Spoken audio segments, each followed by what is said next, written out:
don't think that's the issue. I mean, I understand why the court is interested in that, and I understand there's a pecunious ex-spouse sitting here on this, but getting back to the depletion issue on this, I'm getting to whether or not the court can properly, under this court's ruling in Gallagher, whether the trial court, by ordering a reduced alimony amount from $8,500 even to $3,100, it's still going to require that the former husband tap into more of his discretionary retirement account in order to pay this alimony. And I would I'm quite familiar with Gallagher, but so let's walk through, first of all, this depletion concept that was relevant in Gallagher in an alimony, not a modification proceeding, where the court also discussed that the former husband was being asked to exhaust all of his assets. So in that context, that's what it meant. But the word depletion appears nowhere in 6114. And more to the point, isn't it fundamental as a part of equitable distribution that parties will often have to sell assets or dispose of assets? In fact, is there anything in the statute that would prevent a court from ordering the former husband from paying a part of his retirement account? No. It's income. And again, I want to be very clear. The husband conceded in his there are two things that the husband conceded in his financial affidavit that are important. Number one, he wasn't just saying, I'm retired, which, by the way, wasn't a dispute. He was at legitimate retirement age, and that was a stipulation basically at the final hearing. Husband had Social Security income.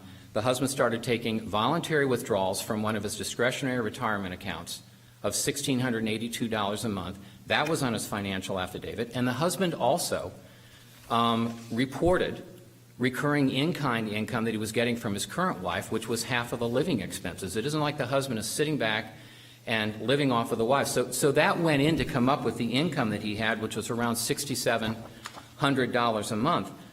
To pay the alimony, even at the $3,100 amount, that resulted in the husband having to deplete. Now, one of the issues we had, and this is issues 2 and 3, issue 2 specifically, it goes into whether or not the trial court properly excluded certain expenses that the husband had on his financial affidavit. One were some discretionary expenses, and this I put over within Canacaris. The judge probably could reject the husband's vacation amount and gifts and whatever. But there was a promissory note, or 4 of them, signed by the former husband of money that he borrowed from his current wife, where there was an expectation of repayment. He was repaying it. The bank records all came into evidence. On a schedule that he and his wife determined, correct, when he could have also taken the money out of his own account. So I'm going to just pause there again. I'd like to get back to the statute and what it requires. Yeah. It seems to me that 6114(1)A, the focus that the court has to make, in fact, is to make orders as equity requires with due regard to the changed circumstances or the financial ability of the parties. So what does all of your argument have to do with the court's authority to do equity? How can there be any error in the situation of excluding the expenses that you're discussing should have amounted to an abuse of discretion when this court has broad equity powers? I'm well aware of that, Your Honor, and respectfully. I mean, I would call the family law court's powers of equity near insurmountable. Okay, and let me follow up. Let me follow up with that. Would you concede, had the trial court here found that there wasn't a substantial change of circumstances, that there would be no abuse of discretion? Perhaps the former wife had a cross appeal, perhaps. He did find there was a substantial change. That's why he reduced it. If it hadn't. I'm sorry. Yeah, would the trial court have been within its discretion to find there was not a substantial change in circumstances, that retirement was contemplated at the time of the dissolution? I've learned over the years that a trial judge in a family law scenario can do just about what they want to do, but you're going to be the forum which will correct that. No, in that situation, with the husband going from making $200,000+ a year down to Social Security income and his allotted 4% from his financial advisor, to keep him at $8,500 and not reduce it, even the strongest supporters of a trial judge's discretionary power, I think, would have to look at that and see abuse. So I don't think under those circumstances, I think if they hadn't reduced it, I think there would have been reversible error. So what makes $3,000 inequitable, and what's the number that would be equitable, I guess? I don't know. I mean, when well, these but then we're being asked to answer that question, so I'm trying to figure out well, how would I don't answer know that this court, respectfully, I don't know that this court necessarily is to come up with, at least in remand scenarios. I've not seen a court come up with a recommended number. You send it back to the trial judge and let the trial judge basically rehear the alimony or the facts. And that's kind of how it all works. And that's why, in my opinion, remand instructions are critical for the clarity to the trial judge out of fairness, because they sometimes want to know. There is no magic number. Do I believe that the alimony should have been completely terminated? No. I mean, it was initially pled, but we didn't argue for a complete termination, but it should be, lower than the $3,100.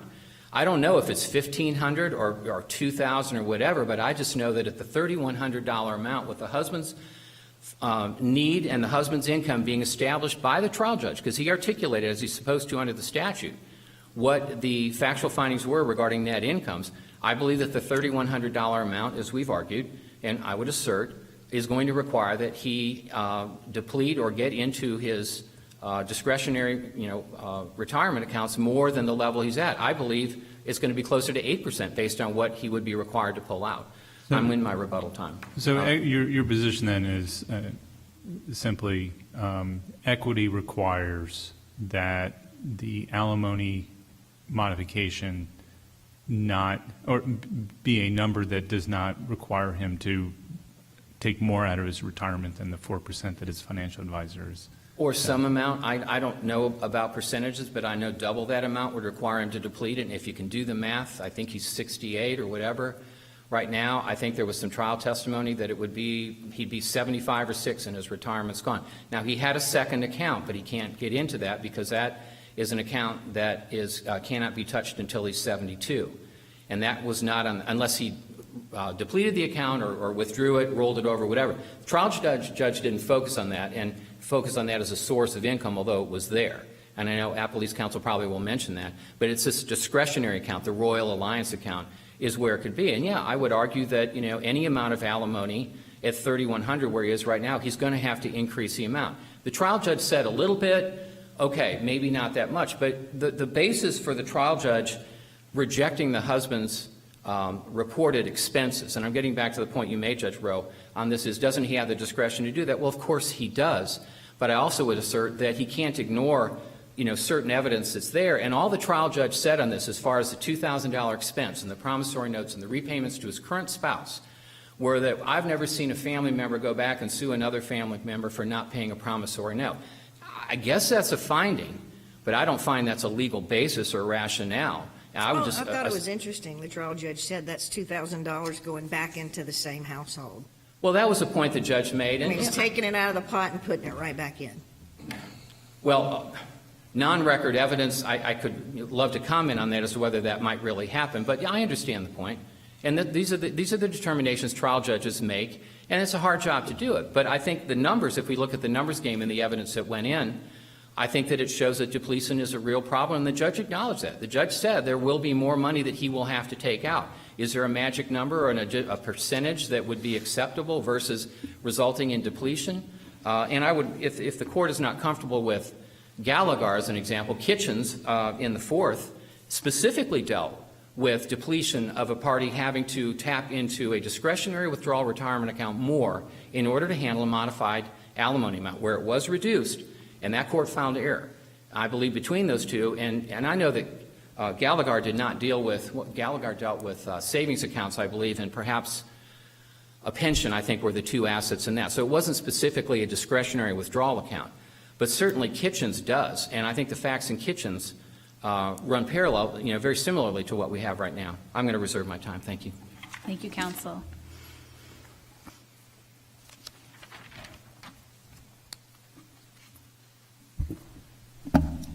Good afternoon. My name is Jane Thorson, and I represent Deborah Turner. I have been involved in this case for 20-plus years now. The original divorce, the first appeal by Dr. Turner, the second appeal by Dr. Turner. He appealed the original divorce. Then he filed a modification back in maybe 2013 or 14 and tried to reduce the $8,500. Made all of these same arguments. We spent 2 days in trial over all of these things about her trying to take care of her 4 adult children. And at that point, exactly what you suggested, Your Honor, Judge Rimmer did not modify at all. Said there's been no change of circumstances and I'm leaving it at $8,500. Then Dr. Turner waits a few more years and he files again. Now this time, some circumstances had truthfully changed, and we finally conceded there should be a modification. But a termination would not serve justice, would not be equitable under any circumstances. And in fact, your client did not choose to cross appeal here. That's correct, Your Honor. And we had a long discussion about that. In opening statement, because I went back and read it, Dr. Turner's counsel said, "We recognize that a full termination of alimony in this case is not appropriate, but we do believe that $8,500 is more than he's making now." So even before our case started, even before we started the 2 days of presenting testimony, we had an acknowledgement that some modification, but not a termination, would be the number. But they never presented a number, and that made it very, very hard, in my opinion, for this particular judge, Judge Duncan, who you can tell from his analysis took this extremely seriously. And they didn't make any payments, even partially. I'm sorry? They made no alimony payments, even partially, during this period. There had not been any, no, ma'am. That's correct, yes. So this was the first time Dr. Turner actually reached retirement age, and my client reached retirement age as well, even though she never really made any money. She worked at Walmart doing odd-end jobs there. But this would have been the first modification. So we were working with circumstances where I almost felt like I was bidding against myself. I was having to put a number out there that the judge could accept. And so I finally, in closing, I think suggested that $4,000 would be appropriate under the circumstances.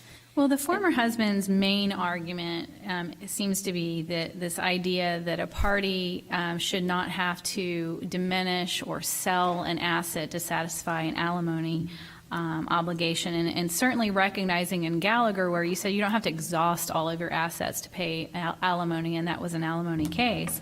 Is there anything in the statutes, 61.14, or even if it were relevant, 61.08, that says the party doesn't have to sell an asset or use retirement funds or an IRA or something that can or can't be rolled over in order to satisfy an alimony obligation? Not at all. And when you look at, that's part of my argument when I was making some notes, look at our financial affidavit. It's a Supreme Court form. What does it say on line 7? Gross income is monthly pension, retirement, annuity payments. Then the statute says income is all sources of income available to either party, including income available to either party through investments of any asset held by that party. Doesn't exclude anything at all. So, and just to help me fully understand this, so when a party doesn't pay, can the spouse receiving alimony go to court and get an order to compel payment from one of those assets? We did it twice. Right. During this modification proceeding, we went back twice on a motion for contempt. Right. And the court can then order payment from, explain how that would work. From the retirement account. Right. But so the judge found, and that was a different judge at that point, that was Judge Simon. He looked at it and he said he has full ability to pay. There's no question he can pay. He's just choosing not to pay. So when he held him in contempt, which that was another issue, it took forever to be able to get the money.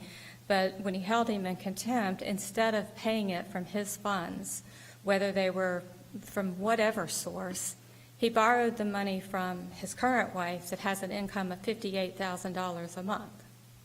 That's relevant. You got to, we look at all of the sources here. So he borrows it from her, and then he puts that on his financial affidavit as an expense. So now I've got a $2,000 expense, so I can't afford to pay my alimony. Well, he didn't have to borrow it from her in the first place. I mean, I thought that, honestly, Judge Duncan was very kind to him in his description in that particular case. I mean, in that circumstances. As a judge, I probably would not have been quite so diplomatic on that. But, Dr. Turner's... Okay, finish your thought. Okay, well, Dr. Turner's income, we don't even really know, because he's the one that decided what he was going to put on his financial affidavit as to the so-called in-kind income from his wife. He just chose a number and put it on there. I mean, why shouldn't it be the whole value of the house that he's living in? Why shouldn't it be everything? Why shouldn't we include all of the European vacations in the total lifestyle? But he just chose a relatively small number. I'm sorry, Judge. Go ahead and ask your question there. Yeah. How would you define financial ability to pay? Can the judge consider, as you just mentioned, all the circumstances, including what his household income is, even if it's not his own? Can the judge take into consideration the consequences of digging into his retirement account with the idea that, well, there's this financial backstop living in his house? Is he supposed to just consider just the former husband in isolation? The judge can consider everything. When you look at their financial ability to pay, many of the judges on our trial level don't even look at the actual expenses. I'll have them look at somebody and say, your alimony obligation or your child support obligation is more important than you having a $900 payment on your vehicle. You can ride a bike. I mean, that's the kind of feedback that we get quite often. So the fact that Judge Duncan even went into all these expenses was something also favorable to Dr. Turner. But to answer your question, yes, you can consider the retirement. I mean, the statute makes it very clear that you can consider the retirement, and the judges do it all the time. I've had hundreds of cases where the judges have considered the retirement. We presented the evidence, too, that even if he was paying it from the retirement, it earned more. It went up so much in value that he didn't even touch the principal in the whole time this case was pending. Now, yes, the market goes up and the market goes down, and we all understand that. But with the facts in this particular case, it was a $5,400 reduction. That's equity when you have a spouse. And, I know that, sometimes, I don't even like it when attorneys take cases personally, but this case, I've known her so long, and she is a friend of mine, and the evidence shows that she did everything she could possibly do to stay afloat. And then when he just decided to stop paying her, everything fell apart.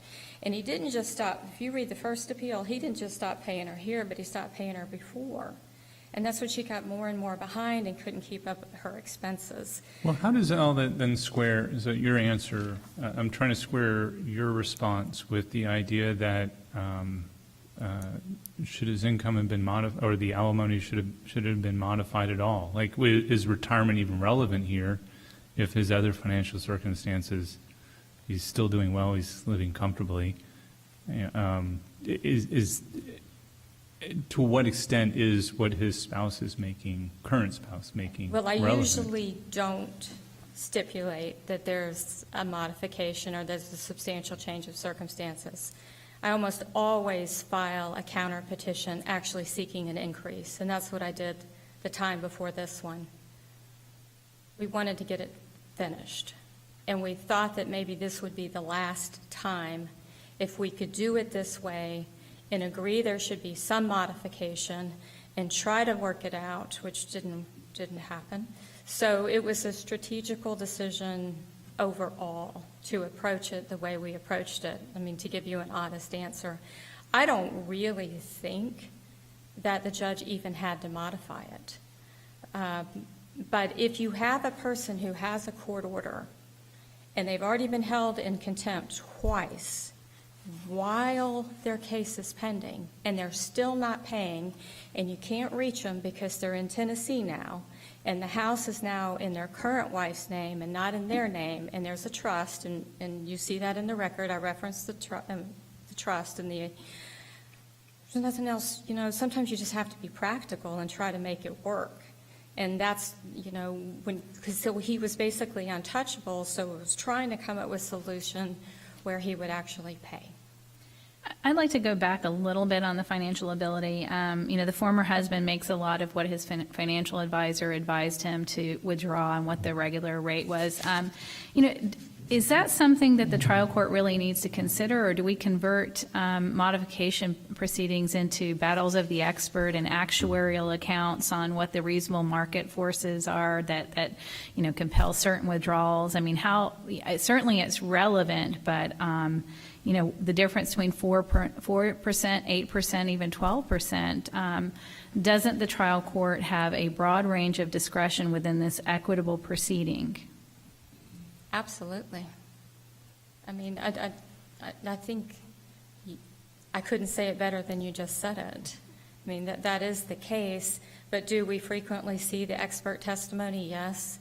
And do they usually say 4% is the average? Yes. And so, I mean, this one, that didn't really come into play very much. I mean, because we had the actual numbers and we presented that. But, there was a lot that came into play about her need and her current financial situation, which sort of sets her off from some of those other cases because she was just completely destitute, going from, a $2 million home and ending up, in the current circumstances. And we can beat her up all day, but she tried to do what she felt was right. And if you go back and read the opinion prior to this one, that's what the judge said is, she was being a mom. And to follow up on that question, is there any relevance to the way she spent her money in the past 15 years? I mean, 61.14 is not a do-over of permanent alimony. The court isn't to go through and look at, the standard of living established in the marriage that has long since passed. I mean, what is the focus of the trial court here? What was the last question? What should the trial court be focusing on here? It can't be what she did with her money for 15 years. The case law is very clear. You look at the now, and even Judge Duncan mentions that in his ruling. You look at the circumstances now. What are they now? There's no relevance to what went over in period of time, but it was the subject of 4 days of court over those 2 periods. The first time I objected constantly trying to keep it out and realized it wasn't going to happen. I find pretty much in the trial court they sort of let most of it in and then make the decision what they're going to rely upon. This one, there wasn't so much reliance upon that, which was fortunate. It was more on the current circumstances. And we very much were careful in our presentation because we didn't want anyone to think that we were trying to have his current wife pay the alimony. That was not our argument in any manner. Okay. Do you have any other questions? Or else What is, so you filed a motion for appellate attorney's fees?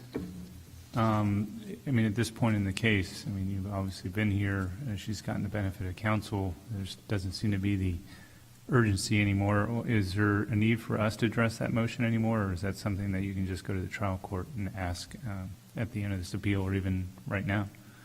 Under 6116? Typically, if it's granted at the appellate level, then we go back and we address it at the trial level, the circumstances at the time.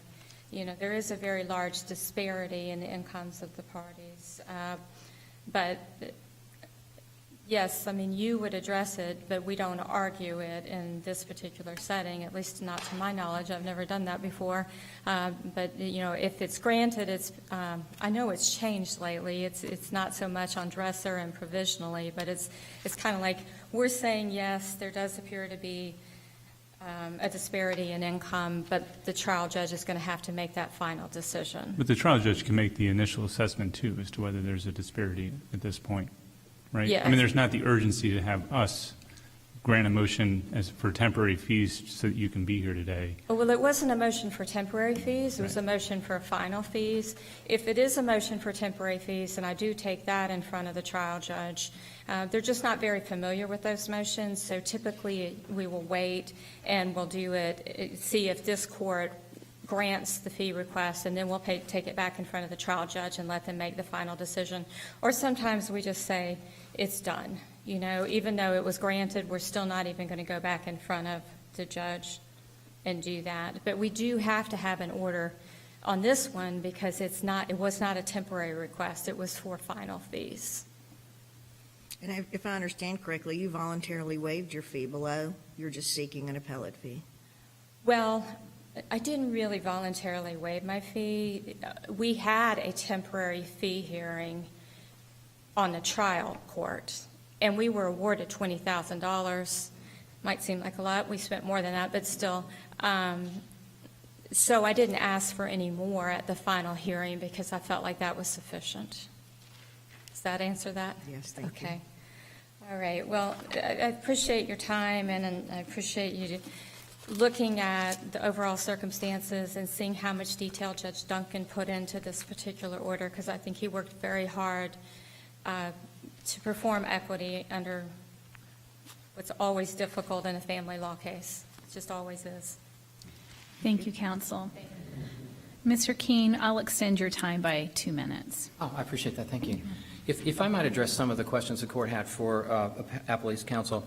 First of all, on the fee issue and the income disparity, these are Judge Duncan's findings, 6703, and this is going to attorney's fees, and I'm not going to argue it here, but it's important. It answers your question.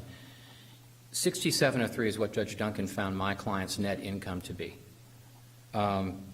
He's paying $3,100 a month in alimony. That leaves him with $3,603 net a month.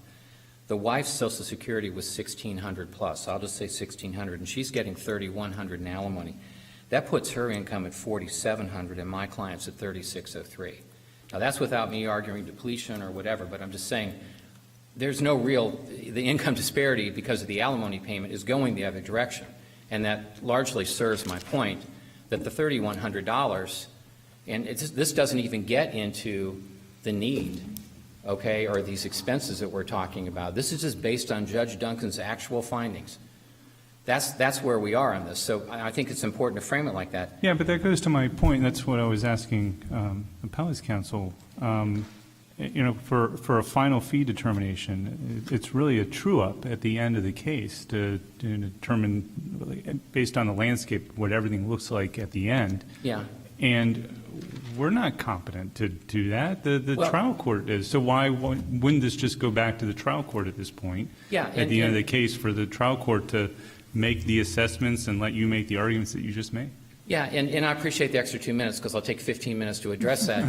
A couple of years ago, I think it is, this court really, I think, abruptly adjusted their fee orders in family law cases, and I like it personally because the court used to issue either a dresser order or it would issue a Rosen order. Dresser saying we're provisionally granting, but we're sending it back to the trial judge, and then the trial judges are like, well, does that mean they're finding entitlement or not? Or they'd send it back under Rosen versus Rosen for a basic determination of fees where you get into ability to pay, frivolity of pleadings, those types of things. And now what we're seeing, there used to be just a plain, we're remanding it back under 6116, which is the family law fee statute. All of the orders I've received, at least on fee determinations in the last probably 24 months from this court, have been doing that. So I think it's putting it where it soundly should be. You guys aren't required and probably aren't capable because you don't have the details of the finances when you go back on the fee determinations. The trial court's the best place to do that. But if I can go back, if I may, I want to make sure the court understands that my client does not dispute that retirement income is available income for purposes of alimony. I think I've made that clear a few moments ago, but I sense that maybe I need to just kind of ring that bell a little bit more. My client put that retirement income on his financial affidavit as income. Of course you can consider retirement income as one of the all sources of income. My only point on this is that the degree to which the court in an amended and modified alimony amount can require him to take more than what he's taking out already from a discretionary retirement account. So we don't dispute and never have that isn't income. And we didn't have to put, and I'm not looking for kudos here, but we didn't have to put the in-kind income from his wife for half the living expenses on his financial affidavit. I can tell you that the majority of family law lawyers are like, oh, I'm not going to do that. But it was on there. I mean, he did some things on this to recognize what his income was, all in the context of a legitimate retirement. He's not quitting early and winking and nodding and going up to Tennessee to start practicing medicine. He surrendered all of his licenses. He has vision problems. He can't practice anywhere. So the legitimacy of it can't be lost on that. If I may have one last point. I'll give you 30 seconds to wrap up. 30 seconds, okay, I appreciate that. You know, it's hard, and this is for Judge Duncan, okay, because he's struggled, as Ms. Brahaney noted, and I agree with that. I think that he did a fine job looking at everything and realizing the difficulty of where he was on this. But he was stumped on what to do and what approach to take on the wife's spending of all those assets. And I know, Judge Rowe, I'm going to stay away from that because I know where you've been in the last few moments, but it has to be looked at on some level, because the wife could be right now having some ability to pay or some ability, some income if she had invested any of her assets, but she didn't. She spent them. And I'm not going to get into that and beat on her anymore. But I believe it has to be looked at like that because her need is based solely on her lack of any other assets. And she had $2.53 million in cash since the 2005 judgment was entered. I just don't think that can be overlooked. Thank you, counsel. I think we understand your argument. Thank you both. We will wait for a moment for the counsel in the second case to approach. I appreciate your time. Thank you.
Okay, the second case on our docket today is Ian A. Molaski versus State of Florida. Counsel, when you're ready, you may proceed.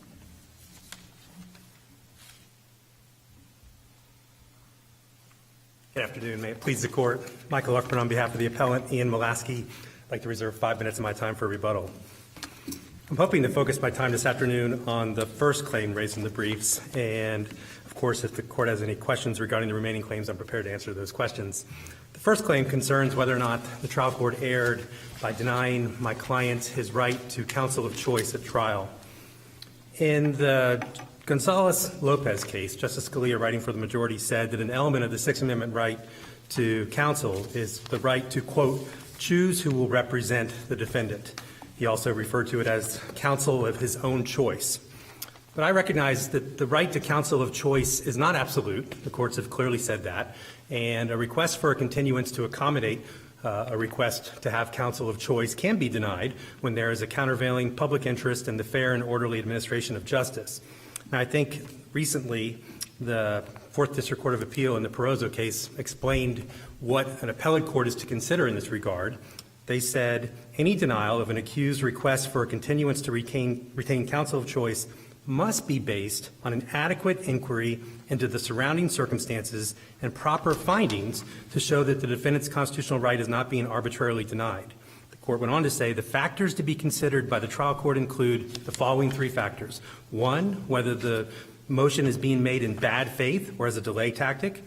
2, whether continuance would prejudice the state. And 3, whether the court schedule would not permit a continuance. If you apply those 3 factors to the record in this case, I submit the only conclusion is the judge in this case erred by denying Mr. Molaski his right of counsel of choice. Could you address the state's argument on the lack of preservation for this claim? Sure. Well, again, as I've argued in my reply brief, magic words are not required. There's no question that the trial judge was on notice as to what the request was. The request was for Mr. Molaski to bring in other counsel. The judge considered that request and ultimately denied it. Yes, Mr. O'Mara, when showing up, didn't say, I'm raising this claim on behalf of Mr. Molaski pursuant to the Sixth Amendment right to counsel of choice. I don't know of any of the cases where this has ultimately been granted. Right, well, we recognize that, there's no magic words, but here, wasn't it really, what I thought was profound as well is Mr. O'Mara said, I've been talking to, I guess, the client for months about this, which it really struck my attention that this was not all of a sudden, I want new counsel. He said to the trial judge in testimony, I've been talking to him about it for months, and I told him about my calendar. And really, wasn't it if there's a continuance that can be granted, great, maybe my calendar are open, but if it's not, I understand and I'm out. It wasn't really, I want this attorney definitively, and it wasn't raised in that context to the trial judge. All right, a couple things. I disagree that it wasn't clear to the judge that Mr. Mulaski wanted Mr. O'Mara to take over the case. The judge considered that request and denied it.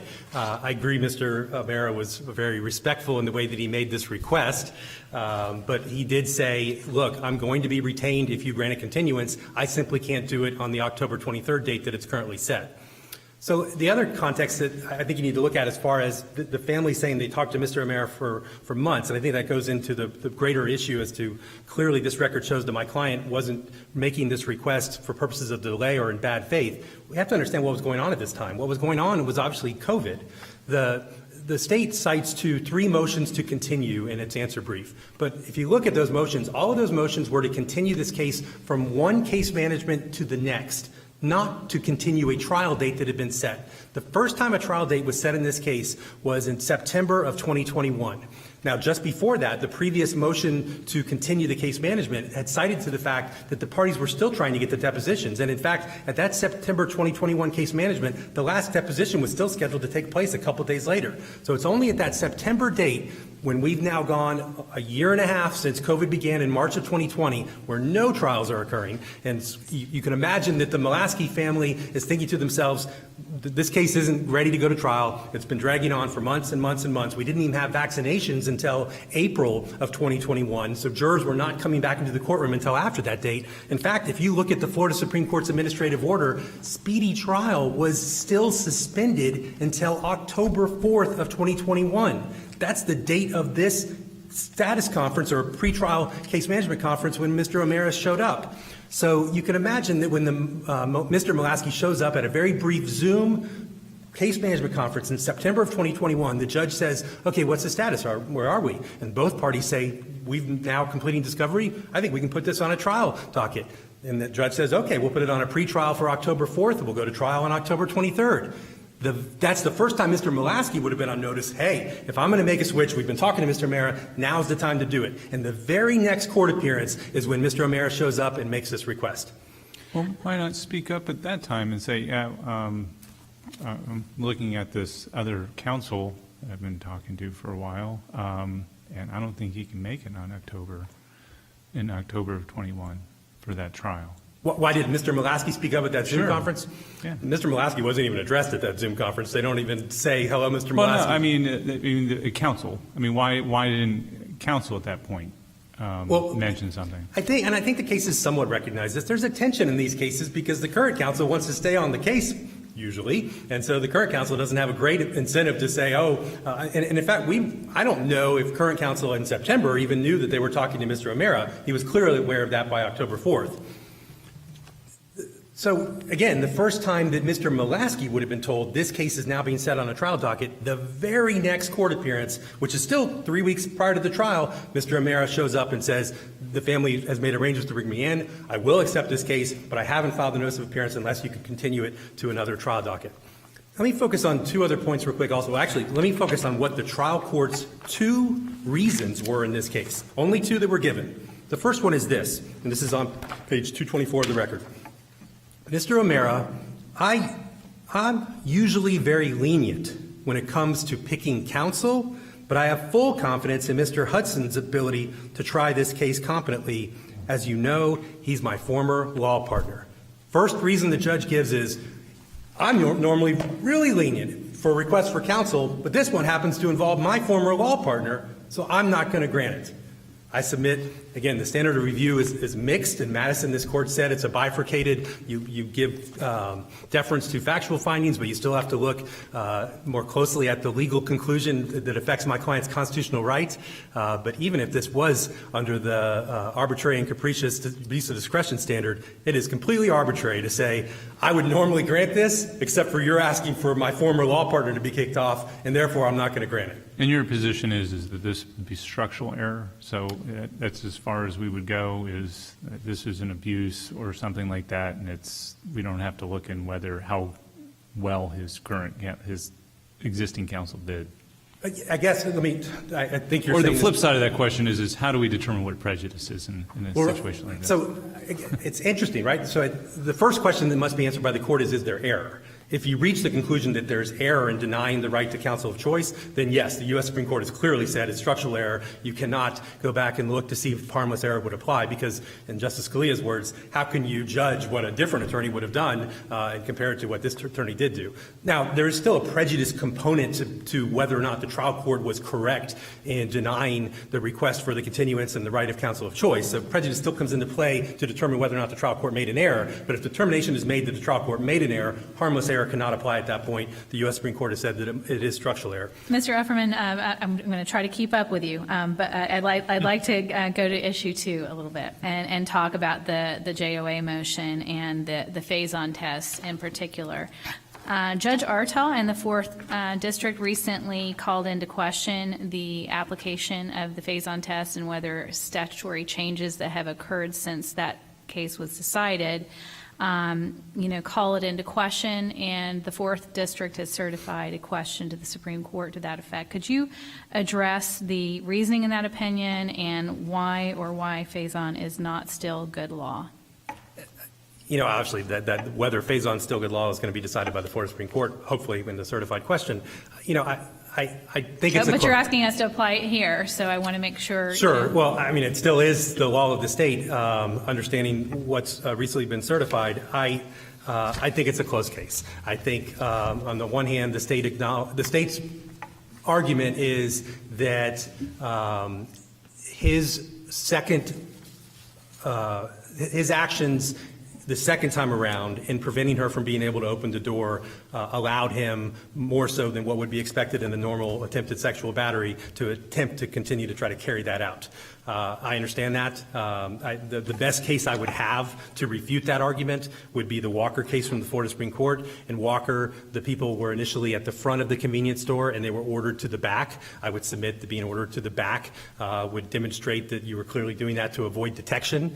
And yet the Florida Supreme Court in Walker did apply phase-on and said that was not the movement in that case was incidental to the ultimate underlying crime in that case. Would you concede that the cases are all over the board when it comes to the degree of movement required in these cases? You can't look at a particular distance or length or even time. Again, you have a convenience store in Walker that's back at the convenience store, and they said phase-on applies. It's not kidnapping. You have other situations where courts have said that perhaps with even less movement that phase-on still it meets the phase-on standard for establishing a separate kidnapping. So as a close case.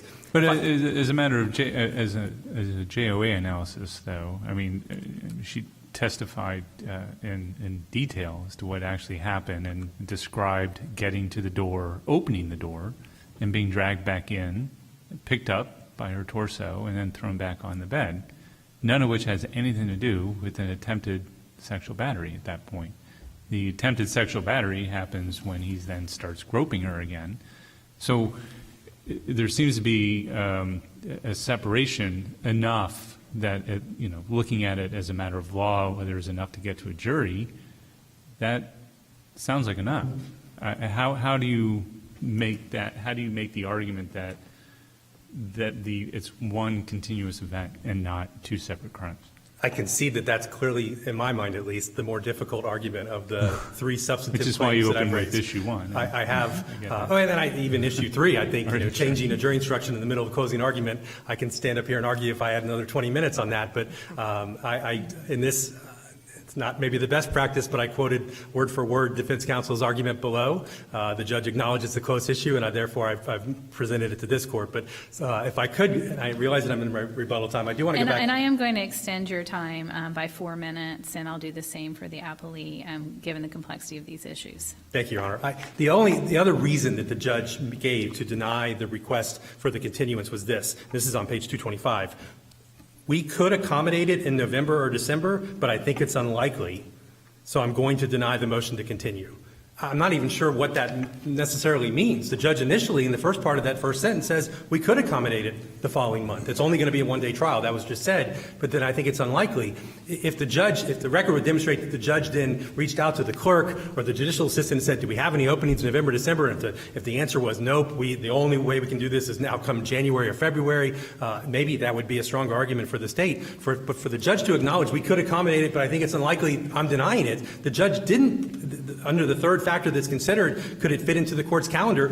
Based on what the judge initially said, it could have fit into the court's calendar. So again, when you apply these three factors, was this done in bad faith? The state hasn't alleged, and there's nothing in this record that would demonstrate that my client raised this claim in bad faith, or for purposes of delay, for that matter. Again, after COVID, everything had been delayed. And the only other point I make about that is, if you look at the Supreme Court's order suspending speedy trial up until October of 2021, there's only roughly 5 months of delay in this case, 5 months of non-COVID delay. That's not a very old case by other standards. Madison, I think, was almost a year and a half old. And in applying the second factor, was there prejudice to the state? And there is no prejudice to the state, very little at the very least. The thing that they pointed to was both the time, again, explained by COVID, and the fact that subpoenas had been issued to witnesses. I've reviewed hundreds of records where there's 3, 4, 5 rounds of subpoenas being issued by the state because trial times change. So again, ultimately, when you look at this case, when you apply the three factors, certainly when you do the standard, the type of review that's required under Madison, the factual findings are not supported by the record, to the extent that the judge made factual findings. The two reasons that the judge gave, it's my former law partner, that's arbitrary, and I think we could actually accommodate you, but it's unlikely, but then never even checked to see if it could be accommodated. Those are the only two reasons in the record. That would be. Is it relevant that it looks like your client had a couple different lawyers before the one that went to trial? Am I reading that correctly, or? My understanding is Mr. Hudson filed shortly after the information. Mr. Hudson had co-counsel, right, Ms. O'Connor, that ultimately joined for the trial. But the only indication in the record of the lawyer that my client wanted was Mr. O'Mara, pursuant to the October 4th transcript. But of course, Madison talked about that the request for the lawyer in that case was the fourth request for a lawyer, and nevertheless, this court in Madison reversed and found that the judge erroneously denied the right to counsel of choice. Can I ask one question? I want to make sure you do have some rebuttal time. But on the jury instruction issue, I'm having a hard time understanding what the prejudice was. So his lawyer, the trial lawyer, claimed like, oh, well, my presentation would have been different. I had this PowerPoint already, and now like this jury instruction in the middle of my closing argument messes me up. It would have been different. But there was a 20-minute gap between the charge conference and closing argument. And so I'm having a hard time understanding what the difference would have been in all that. And is the obligation on the defense lawyer to go into more detail other than just saying, oh, it would have been different had I known? So just to put it in perspective, it wasn't brought up by the state at the charge conference. It was brought up by the state in the middle of my client's defense counsel's closing argument. And even then, the judge didn't say, I'm going to give it. The judge says, we'll address it when closing arguments are over. So the assertion would be this. Regarding the time frame that you referenced, Your Honor, conceivably, if defense counsel had prepared not expecting that, and therefore, and then the state would have brought this up, defense counsel could have said, Judge, I need more time other than that 20 minutes because now I need to rearrange my PowerPoint presentation. And I think the concern would be this. He's not arguing that it's a defense to this, but now the jury's being told that it's not a defense, and potentially he would have presented his argument different to the jury and said, we're not saying it's a defense. You're going to get this instruction that tells you it's not a defense. Nevertheless, these are all the reasons why you should find my client not guilty. He was deprived the opportunity to do that because, again, in the middle of his closing argument, the state first brought this up when they easily could have brought it up during the charge conference, and he didn't get an opportunity because, again, the judge didn't even rule on the request until after the closing argument was over. I'll reserve the rest of my time for rebuttal. Thank you. Counsel.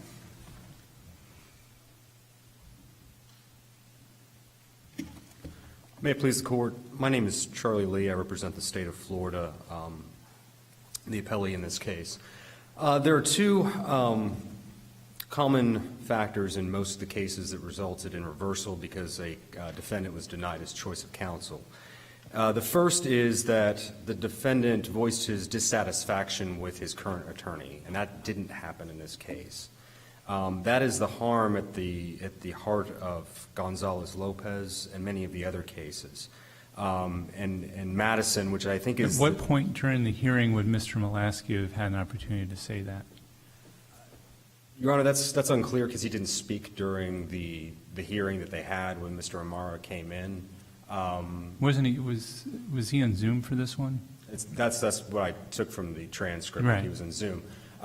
Which is not typical either. I mean, you know, pre-COVID, there was a greater chance that defense would actually be in the courtroom so the judge maybe could interact with the defendant and ask those kinds of questions. I agree, Your Honor. But it's clear from the record that Mr. Hudson and Mr. Amara, they were questioning whether they were going to work together or not. So it appeared that Mr. Molaski, what I get from the record, is that he wanted either both of them as his attorneys or perhaps just Mr. Amara. It wasn't clear. They even said that they might be I thought the co-counsel. judge proposed that as a possibility, and I thought they rejected that as an idea. But Not from maybe- my reading of okay. the record. It says whether Mr. Hudson stays, Mr. Amara, this is Mr. Amara in the record, it's 223. Whether Mr. Hudson stays involved, as he very well may, or if he doesn't, there's just going to be that period of ramp up when he's talking about he doesn't need this continuance for preparation time. He needs this because he just can't do the trial in October. What I take from that is that Mr. Molaski was not dissatisfied with Mr. Hudson. He never said so during trial, and that he just wanted Mr. Amara on the case as well. And doesn't Omara say, Judge, I know this has been on the docket for 750 days, and so I understand if you don't want to continue it, and that's fine. I just won't be able to do it. I mean, wasn't that the tone? That's the tone I gleaned from the transcript. Yes, Your Honor, and that's why I argue it's not preserved.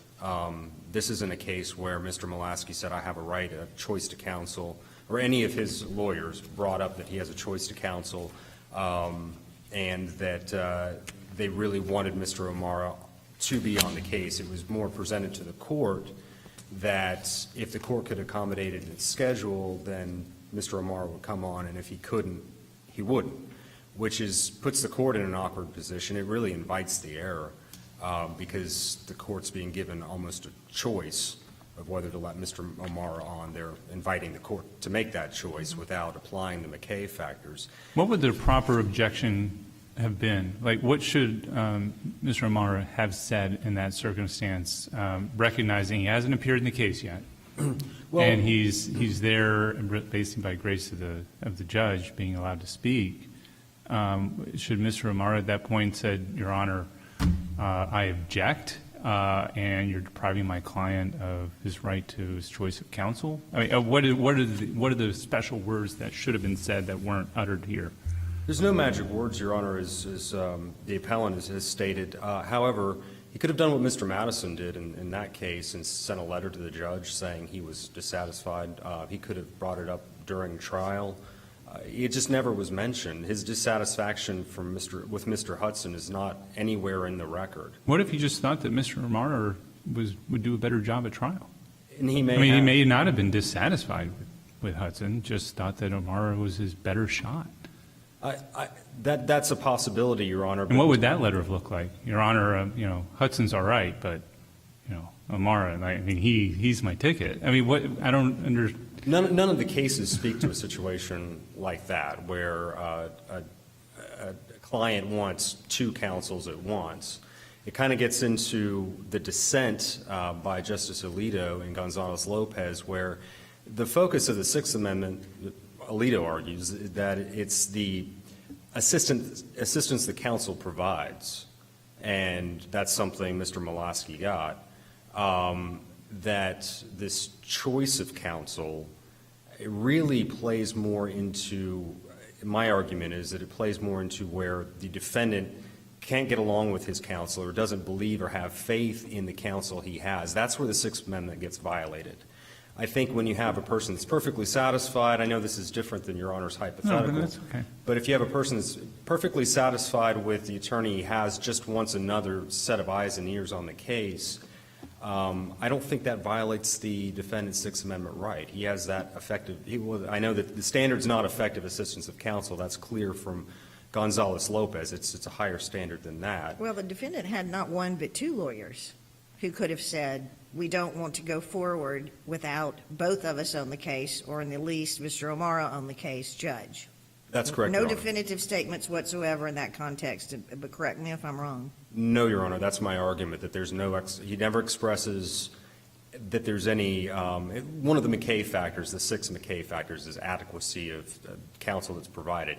He never said, no one at any time said that Mr. Mulaski's two attorneys, Ms. O'Connor and Mr. Hudson, were inadequate, that they needed more counsel. That was never brought to the court.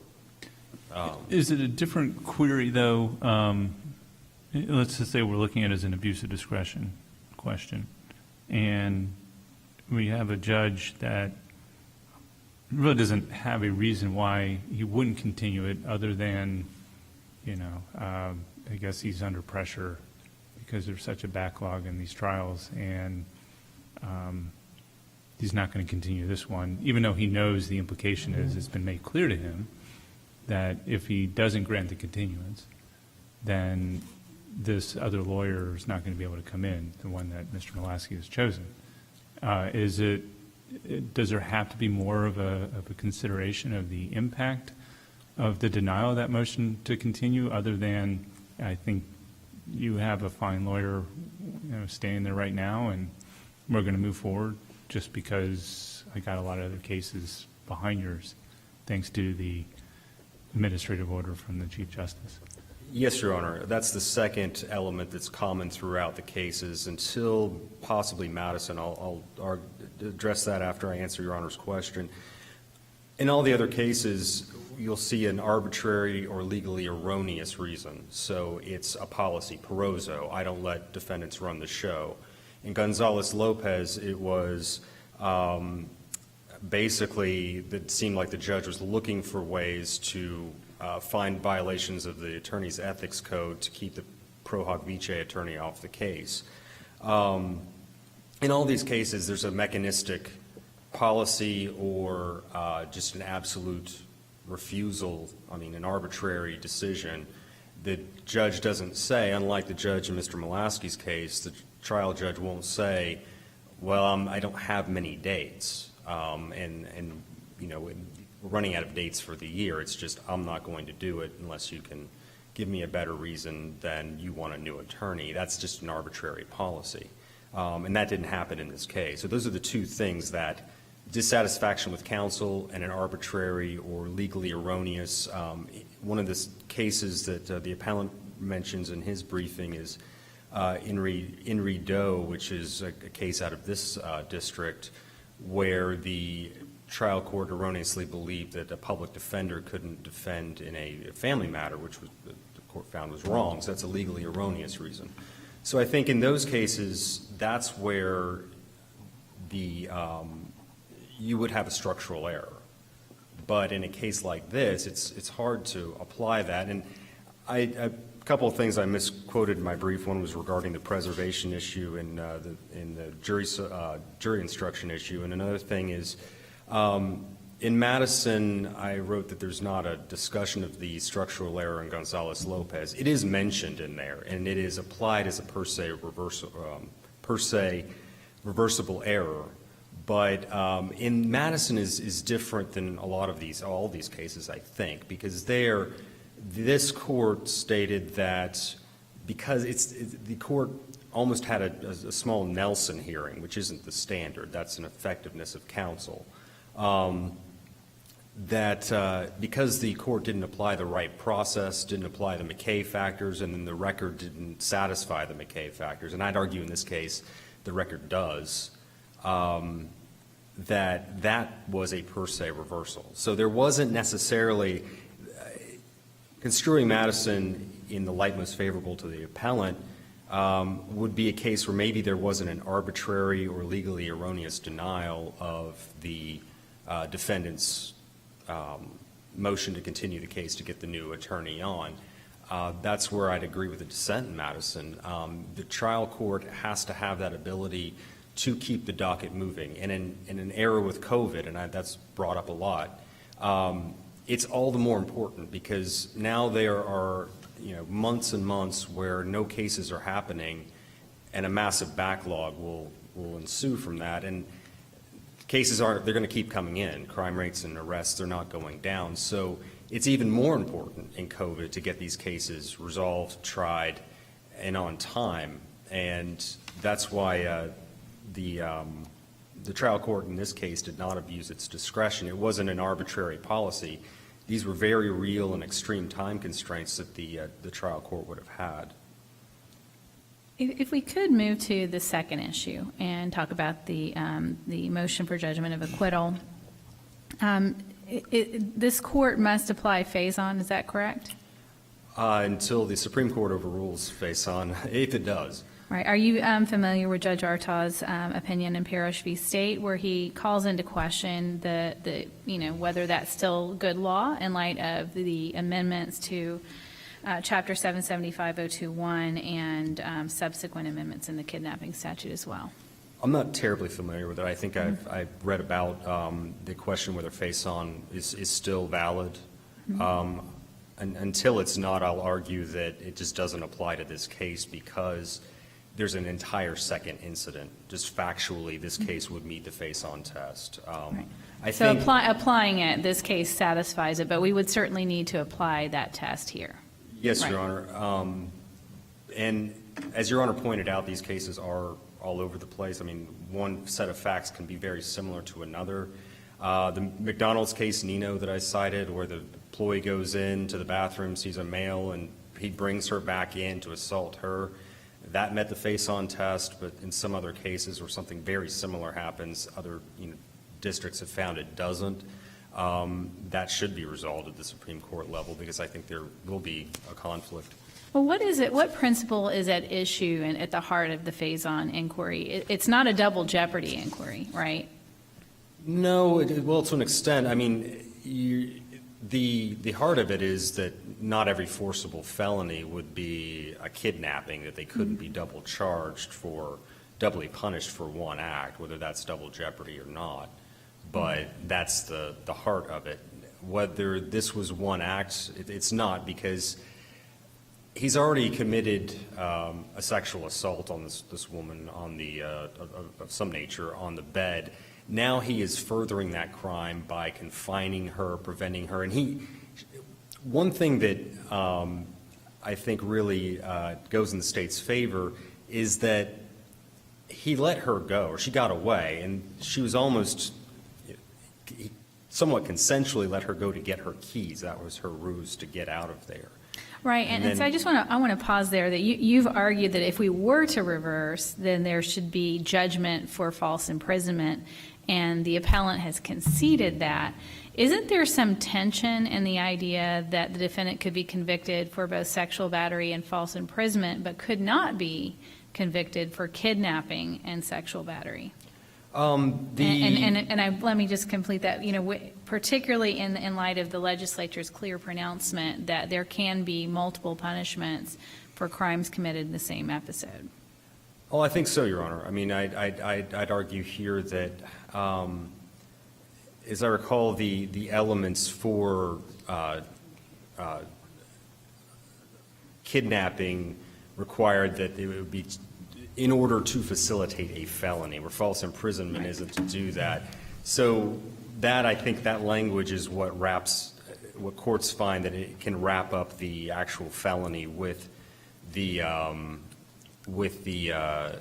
crime itself. I see Your Honor's point that so would a false imprisonment if it's part of what they're doing, that then every case involving a forcible felony would have a false imprisonment element as well. I can see that.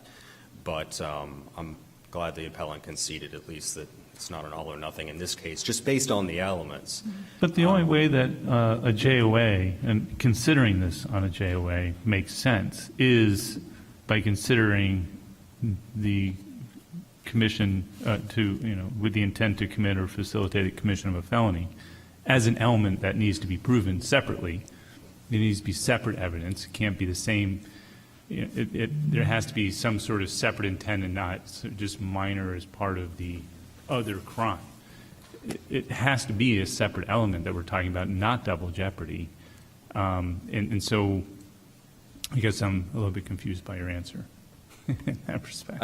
Your Honor, I think in this case, in these cases, it's always going to be a close case. And at some point, whether this case gets to the jury or not, the judge, that's going to depend on the facts, and they're going to be very close facts in cases where a kidnapping is charged with a forcible felony.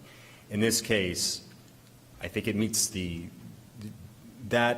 where she gets off the bed and gets away from him, and he's going out and getting her keys, and then all of a sudden he decides to grab her, put his arm over her mouth, as I recall, silence her, things like that. It's almost as to commit a separate felony, but he's already completed one. There's a consensual break between the two, and whether the state could charge him for another attempted sexual assault on the victim, I don't know. I mean, he could have attempted to grope her like right there at the door or in the hallway or something like that. But that's not, from a criminal's perspective, probably not a good idea. And so isn't it fair just to characterize what he did, pulling her back and getting her in the bed before the next crime starts, as that's what kidnapping is intended to criminalize? Yes, Your Honor. Yeah. And false imprisonment, it could be coexistent. I mean, it could be false imprisonment could be involve the same criminal conduct as the sexual battery, the attempted sexual battery. It's just that the way the elements are worded, you have to prove different elements, or at least one different fact in each of those two crimes to get you out from the double jeopardy component. And otherwise, the legislature said it's fine to criminalize the same criminal conduct two different ways. Well, I think, Your Honor, if I understand your question right, the state has an interest in preventing defendants from furthering their crime, concealing their crime. And I think in this case, he's furthering his crime. He's also further concealing his crime and trying to commit another crime. I think those facts, that's where the jury would decide whether that movement was to do those things. But the state has an interest in preventing defendants from doing that, even if they're committing the same crime before they detain the person. That's where I think that the court made the right decision in letting the jury decide whether that detention met the elements of kidnapping. Can you address the jury instruction? Yes, Your Honor, and I wanted to clarify something about, I made a preservation argument in that I should not have had. The defendant did bring up the timeliness, that it was sprung on him the last minute. I apologize. But in that case, the defendant brought it on himself. I mean, it was discussed before. It was obvious that this would come up, and I don't think the defendant. I mean, was there a motion in limine filed by the state, like saying, make sure you don't mention intoxication in your closing argument or anything like that? No, and I don't know that any prosecutor would do that. It's known that it's not a defense to any crime. And the defendant mentioned over and over again, in fact, in the record, he mentioned, I'll try to do this quickly, I see my time's.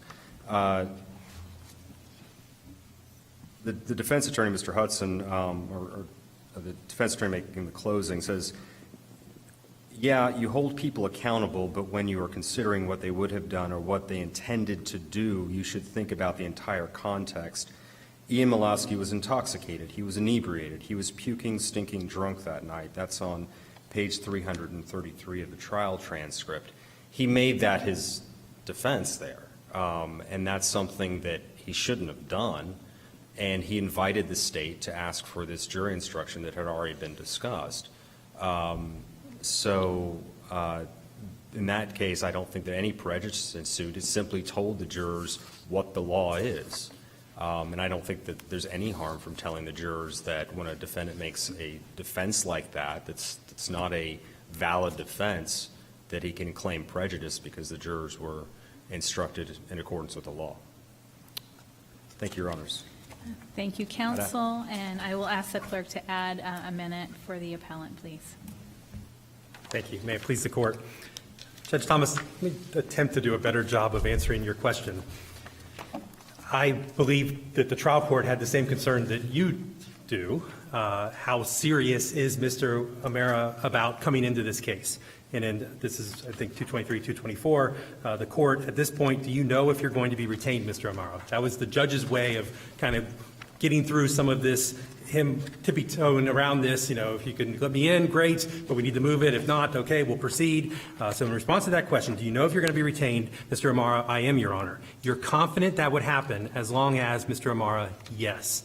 So I think the judge also concerned how serious is Mr. O'Mara really wanting to come into this case, but Mr. O'Mara put to rest any concern at that point. He answered yes, if this can be moved off that October trial date, even to next month, because they were discussing November. Mr. O'Mara didn't jump up and say, oh, I'm not available in November either. So November was on the table. I'm going to be retained. I just can't do it on this particular date. The judge was aware of that, and the judge said no. So then, again, I come back to this reason. I disagree with my distinguished colleague on the other side.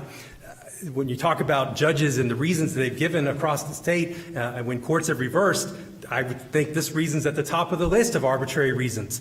The two reasons he gave is, number one, I think we could actually do it, but it may be unlikely, but he never checks. But more importantly, I'm normally lenient on these. I would normally grant this, but this involves my former law partner.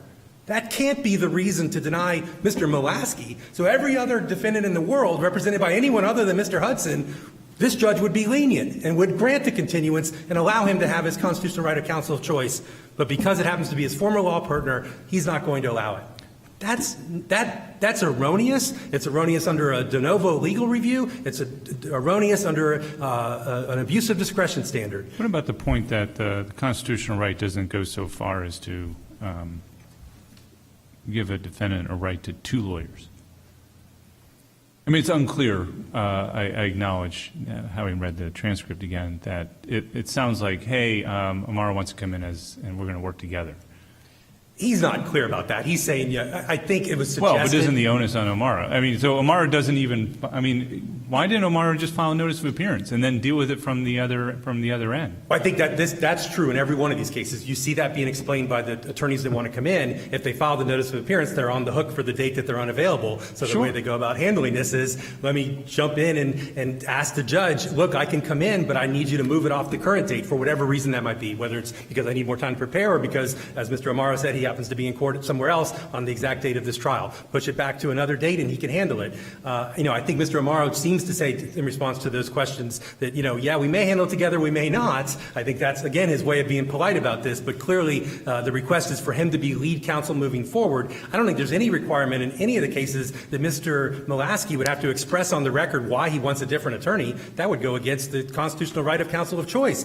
Clearly, he's made the choice. He's on this call. He's not speaking up and saying, no, I don't want Mr. O'Mara. And so the fact that he wants Mr. O'Mara is all that we need to know, that that's what he wanted for counsel of choice, and the judge's ultimate ruling denying that denied my client that constitutional right, and under the structural error standard, this court should reverse. Can I just So if- go ahead. I was going to say, so if we agree with you and you're requesting a new trial, your client understands that's resentencing, new sentencing, and A new trial. all that goes with it. and Correct. Potential resentencing. Right. So, yes, my client understands the risk that if this is granted and this case were to proceed to a second trial, absent the same judge presiding over that trial, the protections of the current sentence would not remain in place, and he risked getting more time than what he got pursuant to this downward departure sentence. Yes. And what if instead, on the instruction argument, let's say instead the state attorney, the ASA, objected to the continued comments, including the one that was just read back by Mr. Lee, and they asked for a curative instruction instead to the jury. I want the jury to be instructed that intoxication is not a defense. That would be no different. But objection to don't continue to do this. So maybe after I saw it two different places, either 7 times or 10 times. The prosecutor initially said it was 7 times, and then it was 10 times later on when they argued. So you can't do curative instructions either during closing argument because.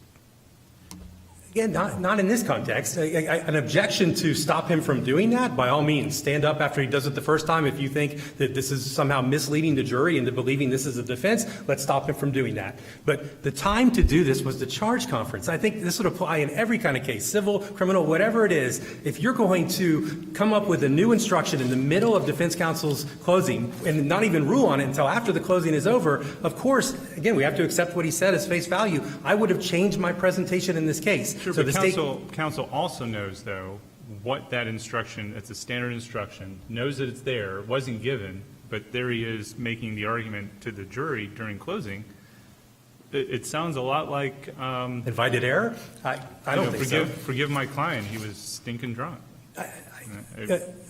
Again, the state could have filed a motion to prohibit that argument from being made. This could have been discussed and again, both parties are presumed to know what the potential instructions are. Charge conference is the time to bring that up. You would imagine that a reasonable prosecutor would say, Judge, they haven't necessarily made this argument. They didn't put on a defense. In opening, they may have mentioned it once, but I want to prevent them from being able to bring this up in closing, and or I want to give the instruction so everyone knows that this is not a defense. That's the time to have raised it so it could be addressed at the charge conference, but to bring it up for the first time in the middle of closing deprived my client's defense attorney from the opportunity to properly address the jury during closing.